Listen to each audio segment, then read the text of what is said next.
News Talk Cleveland, WERE, Cleveland Heights, WENZ HD2, and WZAK HD3 Cleveland. And streaming live at blackplanetradio.com. This is a paid program brought to you by Starfish Speaks. The views and opinions expressed are those of the participants and do not necessarily reflect the views and opinions of this station or its management.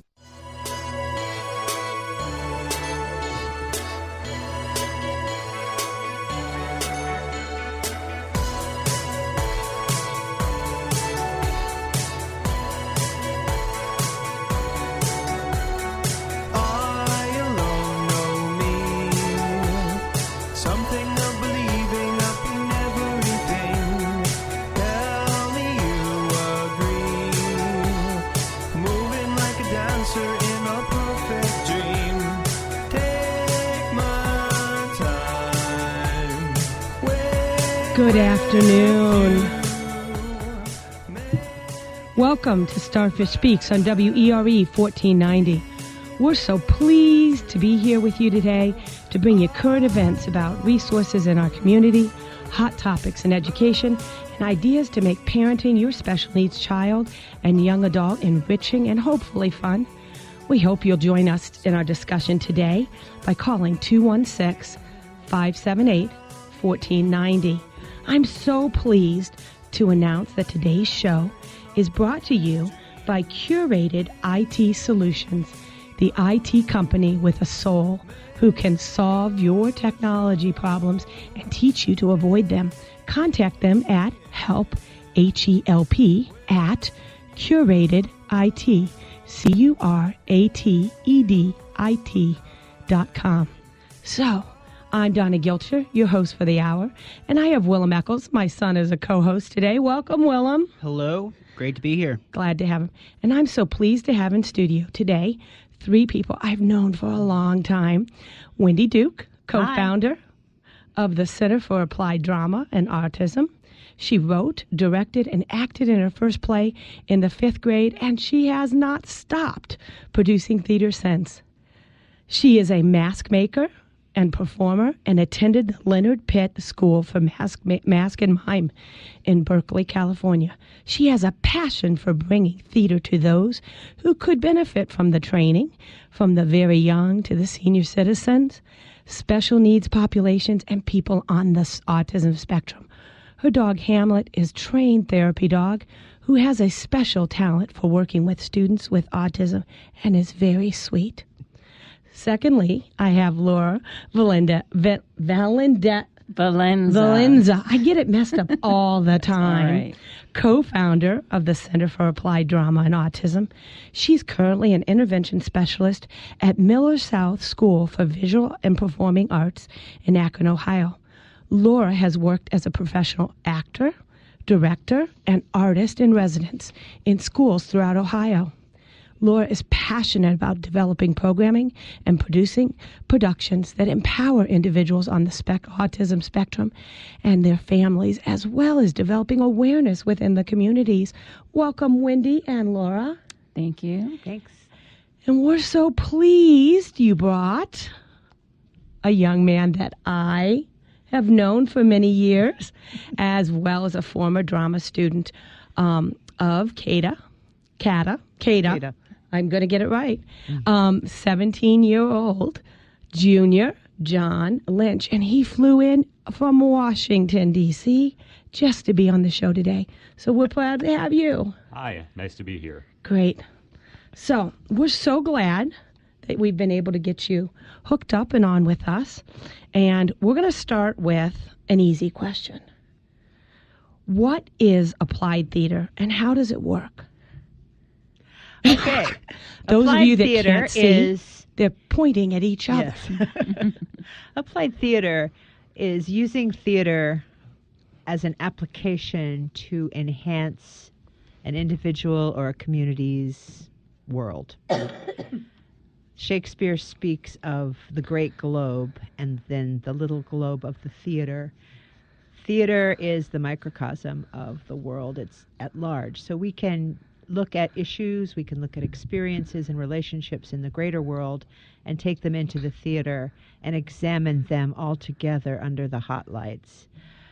Additionally, we can use actor training to empower individuals, to help them find their own voice, to help them gain confidence. Laura, you want to add something there?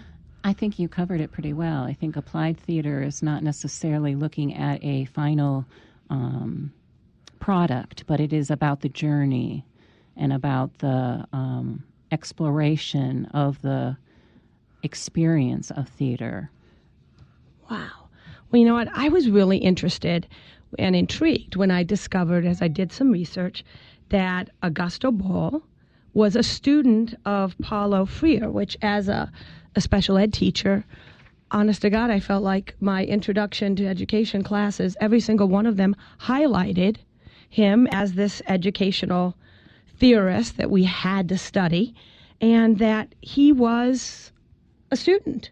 And so which one of you, I don't care which one, jumps into it, can tell our listeners about this Brazilian theatrical form called that theater of oppression? And how does it relate to individuals on the spectrum? Boal, who sadly passed away in recent years, was very much interested in using theater to empower communities. And he created some forms of theater that he would take into villages where there might be an issue that the whole village was concerned with. Maybe it was landlords charging too much rent. Let's say that was an issue. And he would have a story from real life acted out in front of the village, and the whole village would be there. And once it was acted out, they acted it out again, and then the village was empowered to stop the action and come up with different lines, different solutions to the problem of the oppression. So it's using theater to directly confront oppression and give those who are oppressed an opportunity to rehearse different courses of action. That's so cool, because you know what, and Laura knows this, you know, in education and as intervention specialists, we have sometimes a technique that we use with kids that have either a behavioral emotional problem or autism that we call stop at instant replay, where we have them go back when there's a conflict and redo it. So it sounds like that's a similar kind of thing, but instead showing, if I understand, the theater company comes and shows whatever an issue is in that community, and then once they've watched the production, allows the audience then to be part of finding different solutions? That's exactly right. And the solutions can often be explored that way, so that you can find a solution that is the most probable or the most successful. They didn't just reperform it once. It happened over and over and over again, so that all the solutions could be acted out. That is just, you know what, that's pretty awesome. And that is called forum theater. He actually had other forms of theater that were used in different situations.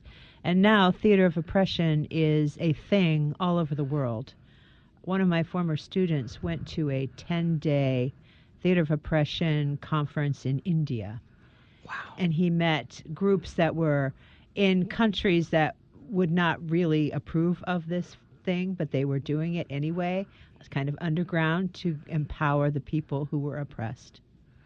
Well, that sounds really cool. Oh, that sounds great. All right, so I know that I was at the coffee shop when this crazy idea of Wendy retiring and starting the Center for Applied Drama and Autism.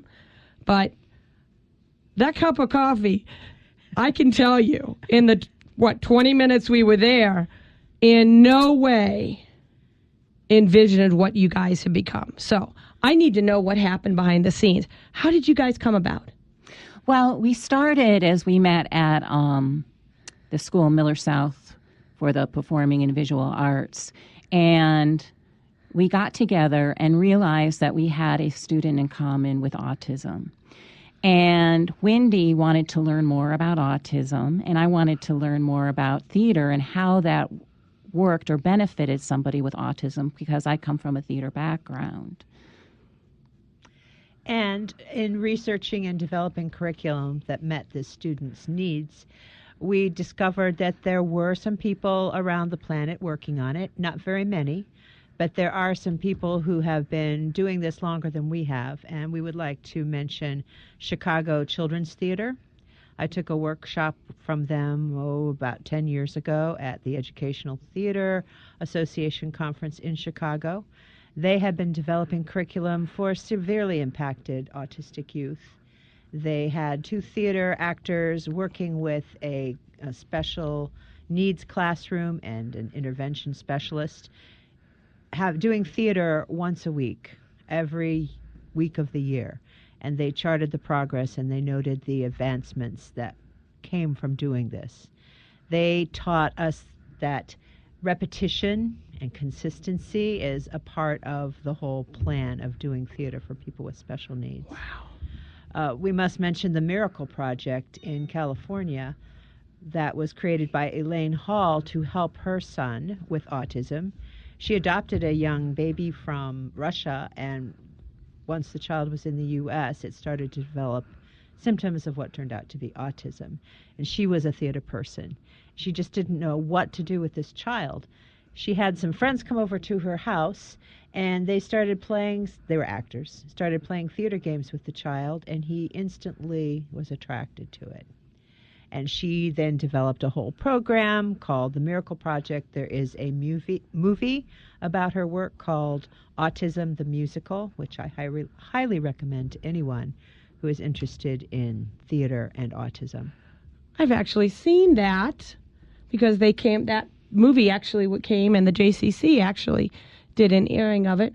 Had no idea that it was actually connected in this way to this whole applied drama kind of thing. I wouldn't have. That is amazing. So talking about kids that are adopted from Russia, a lot of kids that are adopted from orphanages in Russia and Lithuania and different places end up having also reactive attachment disorders. And so families find it really difficult to be able to make those connections. And so could the applied drama actually help rebuild those early developmental connections that kids in orphanages miss out on? Well, I believe that it could, because drama allows you to access parts of your brain and parts of your emotions that are not easily accessed through talk.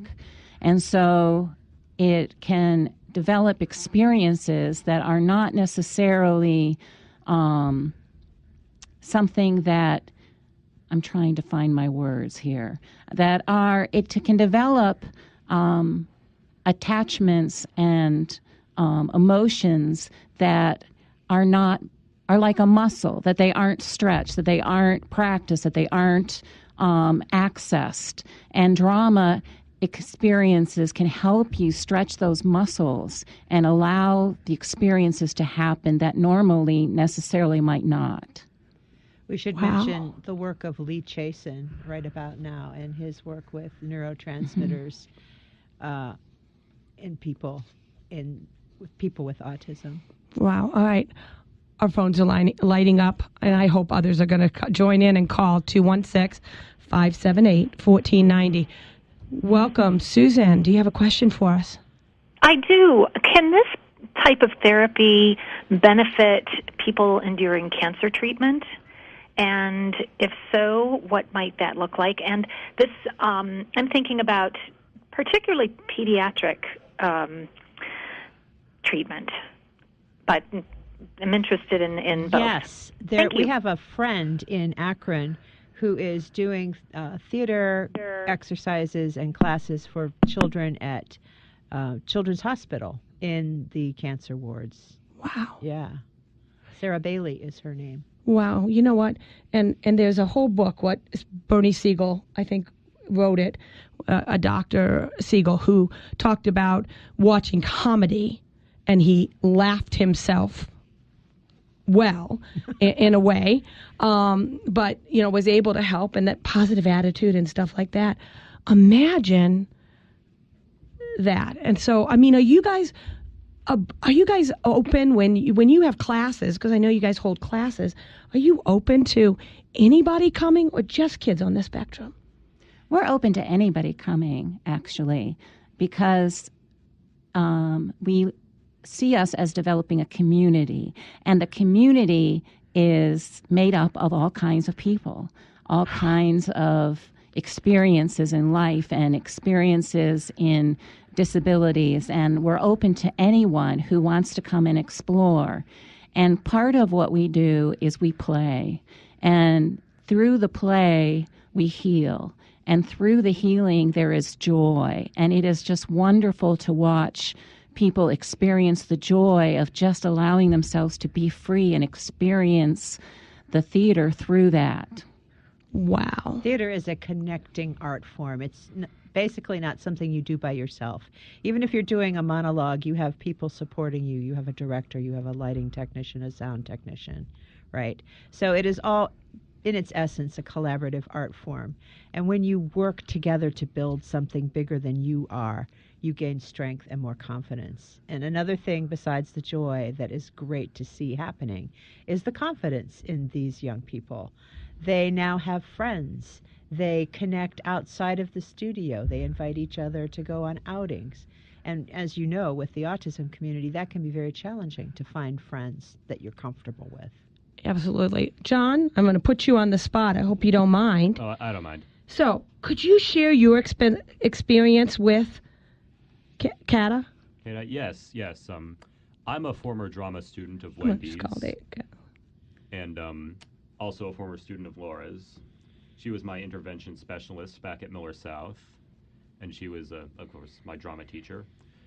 In late 2014, she came to me with the idea of CADA and said that she needed teaching assistants. She had gathered a few others who I had known, a couple other former students of hers, and I think that September we started meeting, just started doing some acting, some improvising, just all that fun stuff. And over time, we gained more and more students. Younger, older. We also gained more and more teaching assistants. And we eventually got to the point where we would do shows at the end of 10-week sessions where we presented to the parents and families of the kids we took in and showed them how they've improved and how they are able to act out scenes. Wow. Can you give a personal story of how they've empowered you? Yes. Between 7th and 8th grade, I was dealing with some personal trauma in my life. I was in the midst of medication changes. Also, my father was dealing with some very deep health issues. And they helped me sort of take those experiences and put them into the work we were doing. Wow. And help work through it. Pardon? And helped you work through it? Yes. Wow. That's just so powerful. So John should share that he has continued in theater. We are so proud of the work he's doing in D.C. now. You want to share, John? Yes. While I was in the process of moving to D.C., I wasn't able to act for like the past couple of years. And as of just recently, I finished up a production of Stephen Sondheim's Follies at a theater in Silver Spring, Maryland. Wow. Mm-hmm. Before that, the last work of theater I had done was in The Lion King in 8th grade when I still lived here. I played Scar in that. That was my first time singing on stage, actually, and Follies was my second. Acting and singing are just all around a great outlet for emotion, pain, all that. Get it out, be able to work it out. Yes. That's pretty awesome.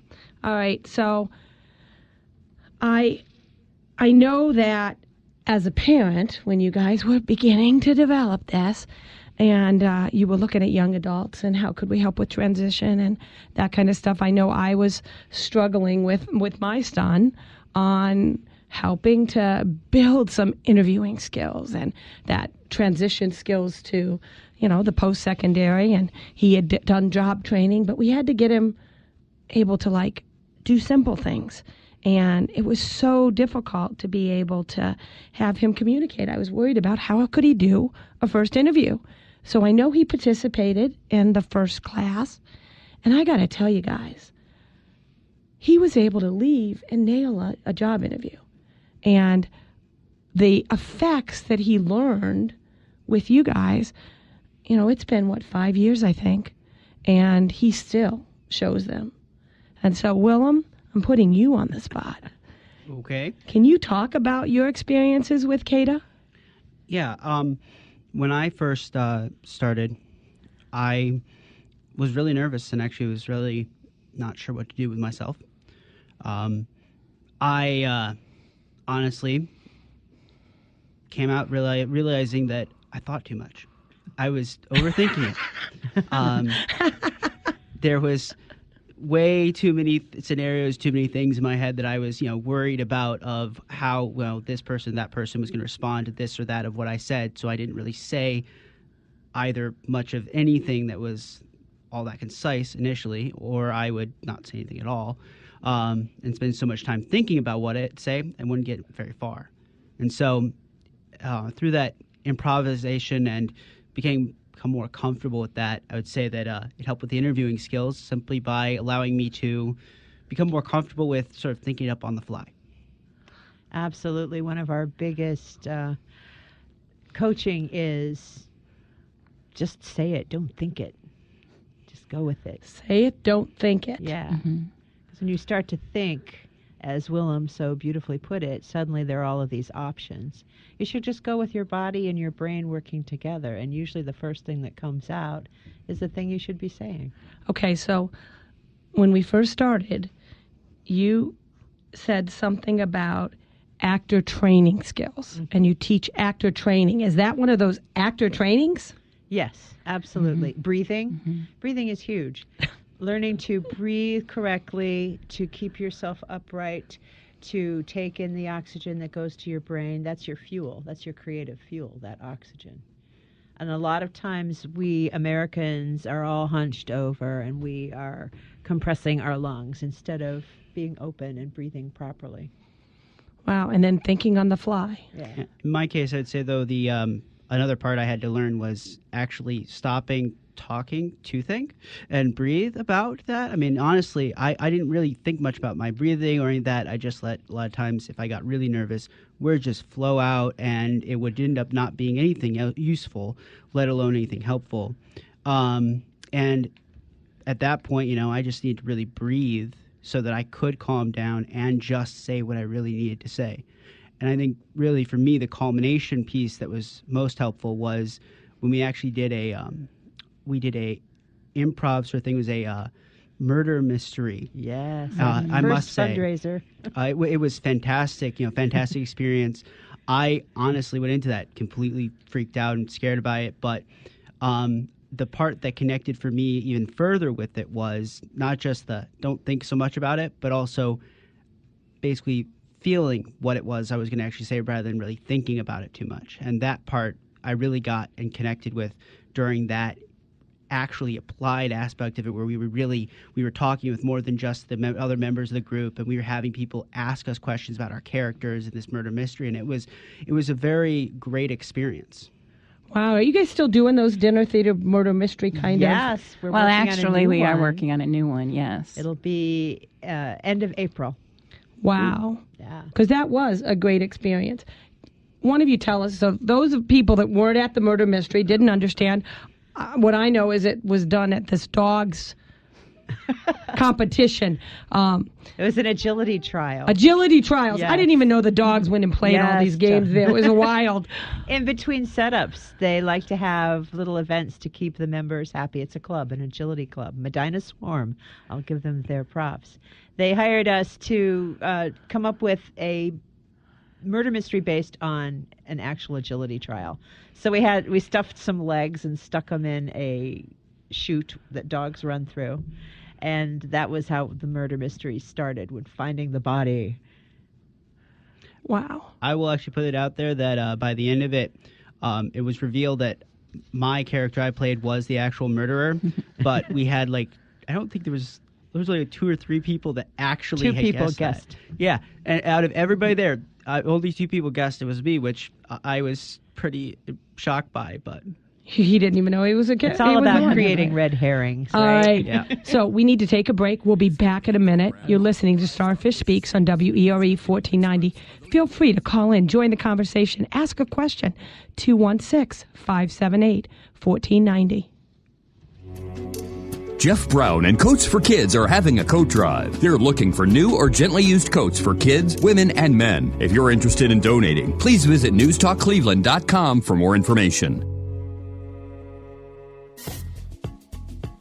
Cleveland, this is Hamptonio. Tune in each and every Saturday morning at 11 a.m. to 360 Info and join our growing audience of informed listeners. Free your mind and everything else will follow. Listen as we discuss business, finance, holistic health, history, and empowering topics to strengthen, inform, and enlighten the community in which we live. Each and every Saturday at 11 a.m. Join me and my array of dynamic co-hosts, 360 Info, not waiting for history, but making history.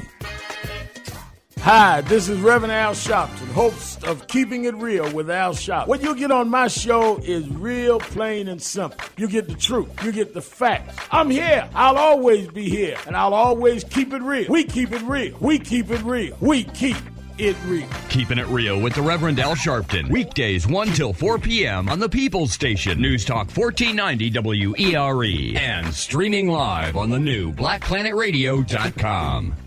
WERE Cleveland Heights, WENZ HD2, and WZAK HD3 Cleveland.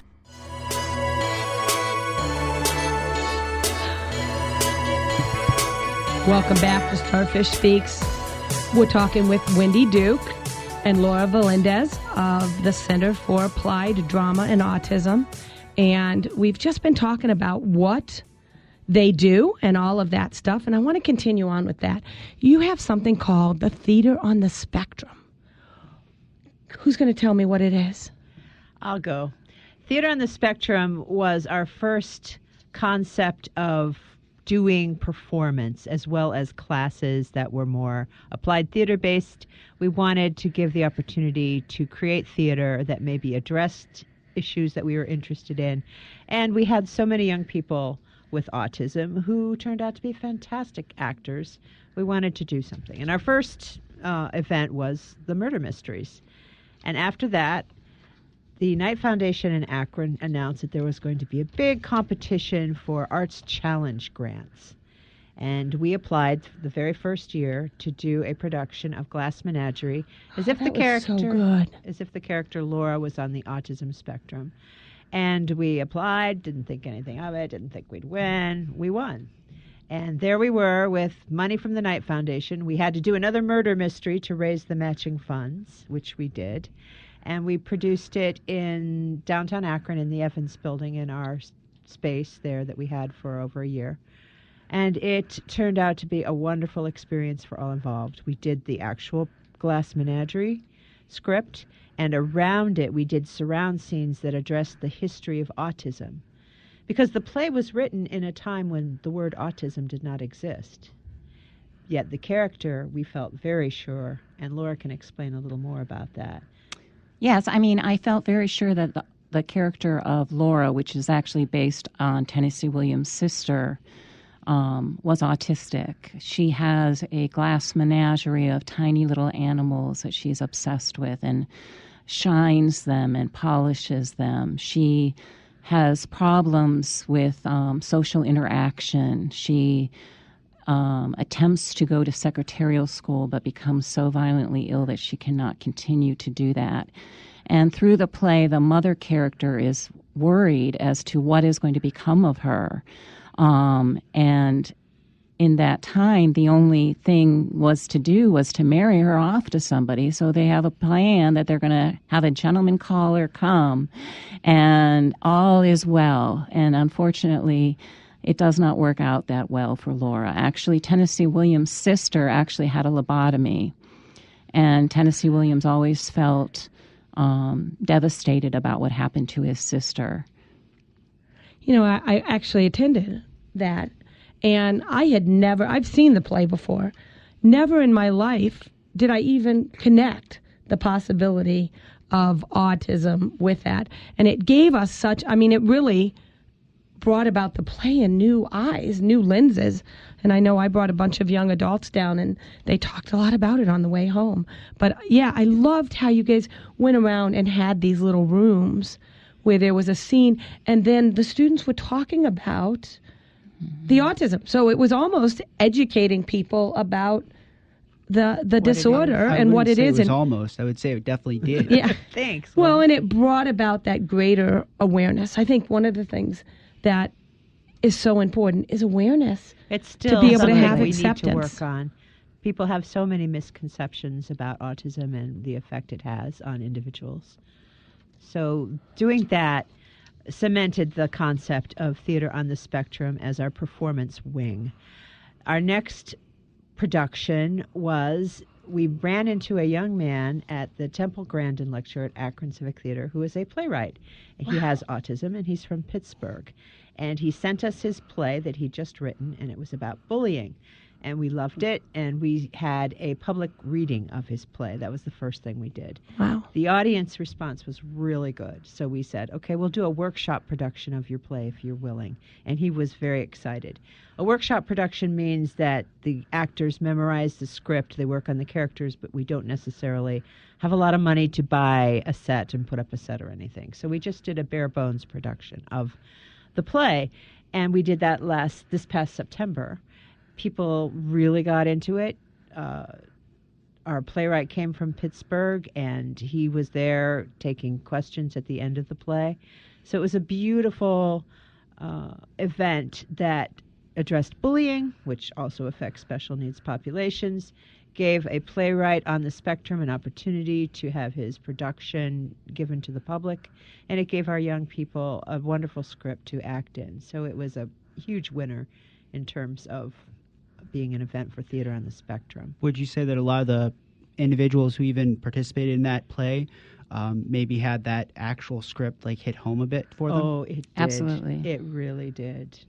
The young man who played the chief victim in the play had lived this kind of life before, and he completely empathized and did a stunning performance. So, I was a member of the Cleveland Playhouse Women's Committee for years, and have always supported the Cleveland Playhouse. And they do these open, these new theater kind of things, and you go and you listen to readings and things like that. You're pretty much doing those same activities that real theaters do. We are a real theater. Yeah, I mean, it's you're a professional theater for individuals with autism. Well, we have expanded this year and started a day program for adults with disabilities. Wow. And we are collaborating with Ardmore Incorporated in Akron, who are day providers, group home managers. And I had been teaching drama classes once a week for one of their day programs, and approached them about the possibility of collaborating to create a real theater Monday through Friday program for adults. And it started in July of this year. We are building it. We have some really strong individuals who are immediately attracted to it. One man has wanted to entertain all his life, and he's 49. And he was told when he graduated from high school that you're going to go home and spend the rest of your life with your mother. Not with Employment First. You can't do that anymore. Well, at that time, that's what he was told. Right. And he always had this strong need to entertain and connect with an audience, and he's so good. But he never had the opportunity. He was in sheltered workshops. He was, just... So this is just a really wonderful experience so far, setting this up. We're doing lunch hour theater. So if you're interested in having a production for your lunchtime organization event, or you want to come to our little Blue Box Theater and catch a show, we are now doing a cabaret show. How do they contact you? They contact us at info@centerforada.org or by phone 234-678-7830. Wow. You know what? That's great. And you know what? I'm assuming that the organization is doing this in response to the Employment First requirements. Yes. It's all about being out in the community now and not being hidden away. Absolutely. Now, so we are empowering these people and giving them the opportunity to go out and entertain. But I got to tell you that the most moving performances so far have been when we've gone to other groups of disabled people and perform, they are entranced. There is this quiet, strong connection watching them watch their peers be in the spotlight and speak to them. Oh, that's awesome. It really is powerful. Now, I have a question. Is there any hope that or interest at this point that maybe some of the participants of the daily workshops will then be able to take those theater skills to expand them into that is our occupational career places? We're going places? on field trips and visiting theaters all over the area, and our guys are going to say, is this stage wheelchair accessible? Do you cast people who have cerebral palsy? Do you cast people who are on the spectrum? They are asking the questions. I'm so tickled to hear it because I don't have to say it. They're the ones who are saying it. And the theater directors are like, oh, maybe we need to think about this because we're not reaching out. You have to take action. You can't just expect people to come to you. Talk about breaking down those walls. Exactly. All right. So I wonder if you can, and you've given us so many beautiful examples, can you give us an example? Because I also in my research found that applied dramas, also sometimes called drama therapy. And so can you give us some examples of how this could be used with a child that maybe struggles with language or struggles with social skills or difficulty with coping skills? Could this be used with them? Oh, absolutely. And we work on that in our classes. The whole idea of using theater games to helps bring off the focus off of the individual and make it more of a group project. The whole idea of playing improv or playing another character in a situation that is similar to theirs but that is not them helps them to develop skills that they might not have thought of before because they're somebody else. They get a chance to be somebody else in a situation and explore how that person might react. Also, sometimes a person might be too shy to act out their own situation. Mm-hmm. So we have had success having them cast someone else as their part. We were doing a whole year's worth of bullying workshops. And basically what we did is we showed them how to act out the situation and give power to the person who is being victimized, showing them what to do and how to act. And a number of our participants could not do it themselves, but after watching someone else play their part and seeing what happened, they were able to do the scene. Does that make sense to you? You know what? I'm trying to grasp it. Those that are the guests in the theater are seeing me here with this quizzical look on my face. Mm-hmm. So for those of you that are listening to us and whatever, but here, I guess my question would be: if you're shy or you have difficulty communicating to a group, how could, as Laura, you said, you're being someone else, help you actually communicate? Well, I think what it is that it takes the pressure off of yourself failing. So like if I'm myself and I take a risk, I fail. If I'm a character and I take a risk and that character might not be as successful, then it's the character that fails.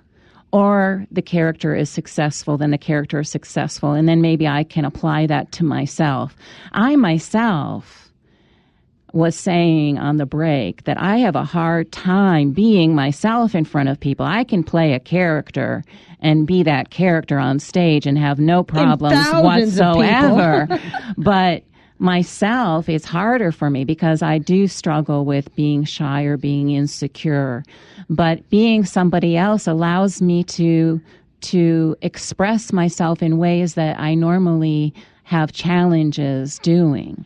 We should bring John in on this point because when he was much younger, he had a lot of anxieties and fears, except on stage. Mm-hmm. Do you remember, and can you share a little bit about how that worked for you? Yes.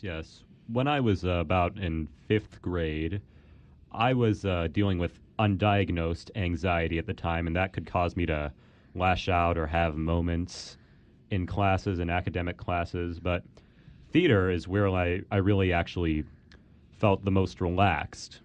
Like while I was on stage, it sort of felt like everything else sort of just went away. And That's so counterintuitive. Yeah, I could just sort of put my emotions into the scene. Wow. So let me ask you a question. Did the theater then almost give you a break from your anxiety? Yes, it did. Wow. Now, if I may, just go back to something you said about having individuals who would say have others cast in the role that they were in, so to speak. So they couldn't act it out themselves, but others they could cast them in it, they would act it out instead, and then they began to be able to act that role out themselves, even though they couldn't at first. For me, I might just be thinking out loud here, but it sounds almost like that's something that was, they can't act out the role themselves because they're too shy or it's too hard for them. But when they see somebody else acting out that role, they essentially see themselves through their own, just through their own eyes, acting out that role. And so they felt more comfortable than acting it out themselves because they'd already seen themselves act it out already, so to speak. That's right. That's exactly it. And it's in seeing somebody else take risks, then they're more likely to take a risk themselves because somebody else has already done it for them. And that gives them the freedom to go ahead and do it themselves. There are multiple techniques, too, like shadowing.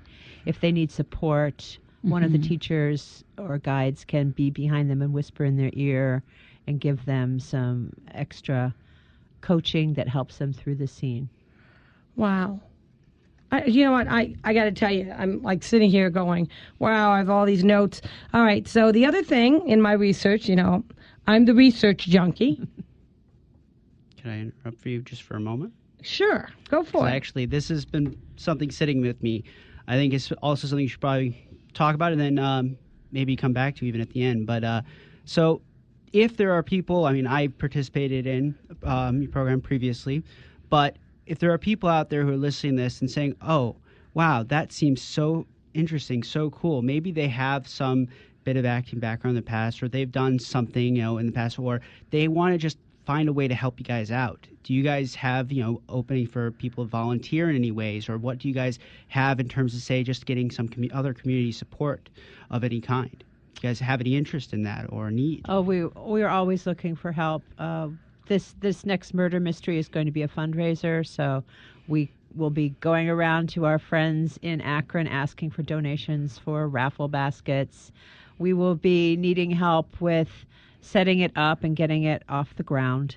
Working in the classes, we do like people with theater background, and it's becoming a little more formal. It's not just drop in and help out. We have an intern from Talmadge High School who is a senior doing her senior project. She is on the spectrum herself with a theater background, so she's like totally potent in terms of knowing what we do and getting it. She's helping with the adult company during the week. So we've also received inquiries from colleges and universities about having students come work with us. Wow. So that's the kind of help we're looking for in the actual work we do. So working to expand. You know what? I'm sitting here, as you started talking about the lunchtime program and stuff, here I am, the transition person in me. I'm sitting here thinking, what do we can do for post-secondary transition? The theater has so many jobs. It does. That are involved in it. So you've got behind-the-scenes people, you've got sets people, you've got people that are doing people. Well, business for marketing people, and fundraising and all that. Fashion design, the people doing costuming, lighting, all of these things, these skilled crafts. Some of them not Music. We'd love, if you're in Akron and you're a musician and you're a disabled adult, we would love for you to come check us out because we could certainly use a musician in our theater company. So I'm sitting here thinking about it, and I'm thinking, are you guys any ways also expanding to teaching the young people how to do the lighting or the background activities and doing even set changes and things I'm thinking John about. Here, we arranged for him to be an intern for New World Performance Lab as a stage manager. Mm-hmm. And I helped him. I shadowed him on his job until he got it down, and he managed to be an outstanding stage manager for a full production, showing up on time, doing his job, making sure everything was in place and ready to go. Wow, you know what? That just falls exactly in place with we just lost our light. Sorry for a minute, guys. That was interesting. Yes.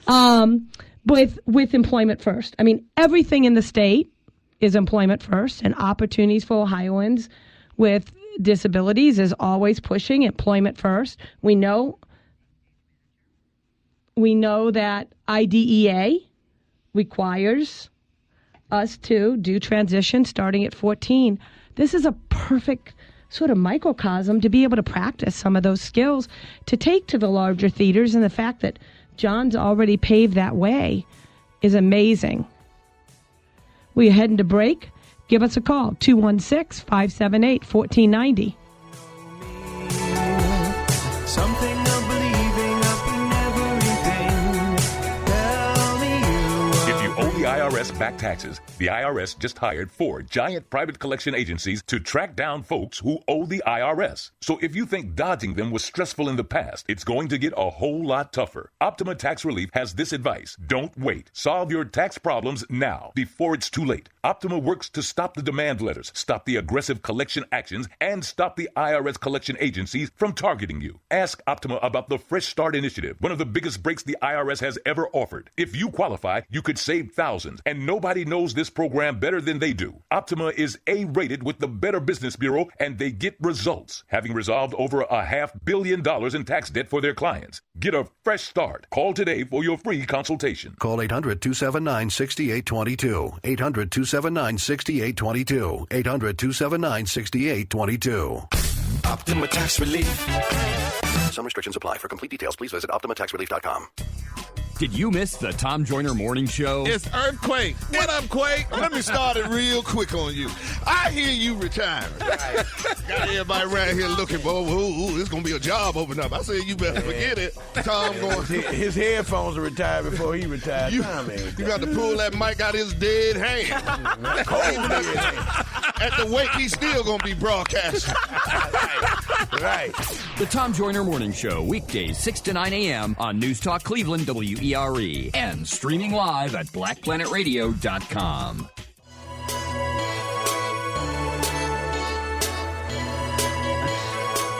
It's okay for people to be with you. All right, welcome back to Starfish Speaks. I just want to again thank one of our sponsors for today's show, Curated IT Solutions, the IT company with the soul who can solve your technology problems and teach how to avoid them. You can contact them at help@curatedit.com. So we're back with Wendy, John, and Laura. And I got to tell you, my wheels are spinning. And one of the things I was just saying during break to them is, as a transition coordinator and someone who does transition, and knowing, I work all the time with different organizations, that, having the summer youth work, you guys would be a perfect place for those kids that don't want to work at McDonald's, they don't want to work at, fast food kind of places, and are interested in the arts, because there are so many young adults that are interested in arts, and you can never find art placements to practice work skills and those work readiness skills. So talking about work readiness skills, talking about those soft skills, communication, arriving on time, managing your presence and anger and, emotions while you're there. Personal habits. Mm-hmm. Like we're working with an individual who bites his fingers a lot. So we're working on maybe adding lotion into his daily routine so his fingers aren't so dry, finding other things he can do when he's anxious rather than biting his nails. Those are things that we don't think about often, but there are things that stand out when you're in the middle of a job interview, Well, right? Well, it stands out in your hygiene. Yeah. That's one of those soft skills. Laura and I have to drill these soft skills all the time. So, how are you guys specifically? I know you've got the partnership with Talmadge High School.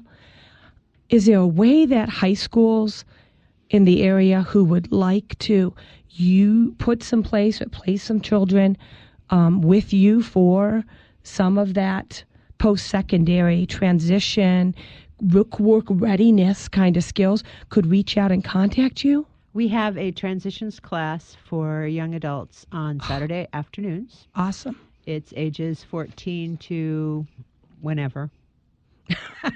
It's a little bit hard to use age divisions when you're working with people on the spectrum and abilities, because everyone, and this was what was frustrating for me about public school, everyone travels at their own speed. Right. And we all can't go at the same time along a preordained track.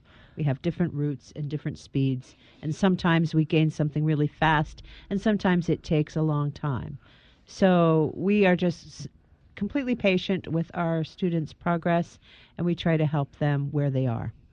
The two things that they need to be able to do, they don't necessarily have to be able to speak, but they must want to be there, and they must be able to understand and receive direction from us.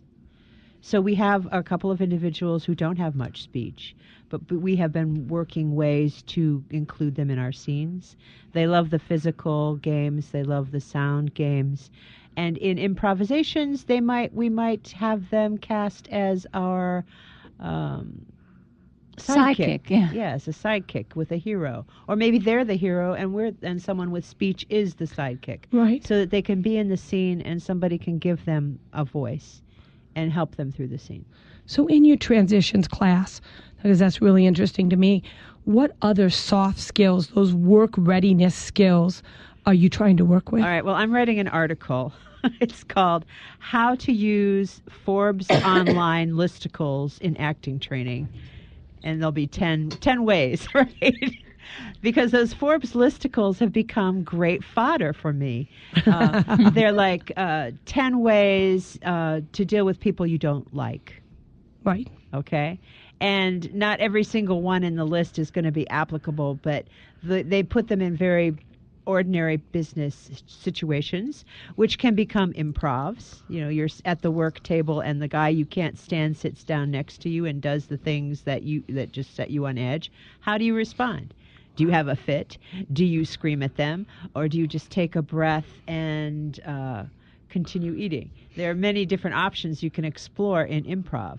And what I have found is that by looking at these behaviors from a comic standpoint, we watch and we learn and we realize maybe my behavior isn't the greatest in this situation. And that other people will see me as being comical, and I really didn't want to be comical. And then we have discussions about it, too. So it's a very holistic kind of thing, all from Forbes listicles. You know what? So it's almost a way for the individual who may not have the correct, maybe the most appropriate response, to be able to maybe step back and watch somebody, not mocking them, but giving a similar response that they may, and looking at it as if they're outside their body. Exactly. Mm-hmm. Wow. And then everyone, of course, wants to play the person with the bad behavior because they get the most laughs. Yeah. See, and I would be worried about Laura and I are sitting here going, oh, then we are reinforcing that behavior. But it's not really, because it's enlightening, and it's also tied back to being in theater and a performance. So they know that this is not necessarily what I need to be doing in life, but on the stage, it's a different ball game, and it's a possibility to do something on stage, but not in real life. That it's not an appropriate response in real life. I think it would give an outlet for those who would love to do that in real life, who really know that they can't necessarily do that, but at least give them the time to actually have that kind of outlet and live that kind of response and not have it be detrimental. That too. So we were doing one about people who are having a conversation with you and always looking at their phone instead of talking to you, and how they drift away from the conversation. And that one got so many laughs because everyone recognized themselves in it. And we're tempted away from reality through our phones, our devices. I definitely know somebody exactly like that, and she's sitting directly next to me. Yeah. And by seeing that, everyone realized, maybe I should learn to flip my phone over when I'm having a one-on-one with someone. That makes sense. All right. So some of the other work readiness skills that are so important: arriving on time. Absolutely. Managing your time. Beginning and completing tasks. How are you able to, in your transitions class, address those areas? Doing theater is intrinsically all about deadlines and schedules. When the curtain goes up, you better have your pants on, right? And they better be made by the wardrobe costume people, and they better fit right. Everything that anybody does is all going toward that final ultimate deadline of the curtain going up. I never thought about it that way. Mm-hmm. So do you guys practice that in the class? Well, we have a schedule that we do. We have a way that we start on time. We do warm-ups. We then go into theater games. We then go into our improvisational or the core of the class, so that the students know that there's a schedule, that there's a format that we follow, and then they participate in that and they follow that and they don't stray. They don't all of them say, oh, I want to run off and decide they want to do something else. It fits with that schedule. Wow. We also have rules that we come up with on the first day of class, and we write them up big and large, and before every class, one of our students will read the rules to everyone. So we're all on the same page to begin with. I love that. You know what? I've got more questions. However, we're running out of time, and we always give an opportunity for our guests to give us what their 3 takeaways they believe should be from our show. So what is your 3 most important things for families to do that you've shared, that's been shared today? Don't be afraid to try it out. We invite people who are interested to come watch a class before taking it and signing up. Even if they want their child to come and take a class before they pay, that's perfectly fine. So don't be afraid to try it out and see if it works. If it doesn't work for your child, there are many other activities these days that are available for you. Second takeaway is adults with disabilities do not need to be hidden away anymore. They can act all those roles that able-bodied actors have been playing for years and winning Oscars with. So one of our mandates with the adult company is to prove to the world you don't have to hire an able-bodied actor to play someone with autism or someone with a physical impairment or whatever. And the third takeaway is it's a fun thing to do. And we firmly believe that what we do is based in fun and it brings joy. John? Well, I see what we're doing here as a great thing for both students, adults, parents, whoever. Like this benefits everybody. We're using theater here to help them with social skills. Like, we've had many students who have had trouble jumping in and speaking in general, and through reaching out to them through things they like, whether it be shows, characters, whatnot, and incorporating those into those scenes, we've been able to sort of draw them out of their shells and get them to perform. Wow. Laura? Well, I think one thing that's important is we take students where they are. So we don't ask them or force them to do anything, but we go build off of their strengths and incorporate that into what we do.